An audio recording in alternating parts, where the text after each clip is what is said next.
నేనే వీడియో తీస్తున్నాను ఫ్రెండ్స్, చూస్తున్నారా అద్దంలో నుండి. ఇదిగోండి రోడ్డు.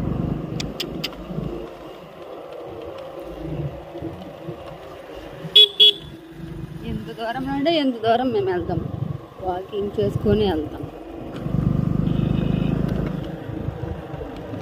అలాగా బండి మీద తిరిగితే టీవీఎస్ టీవీఎస్ టీవీఎస్.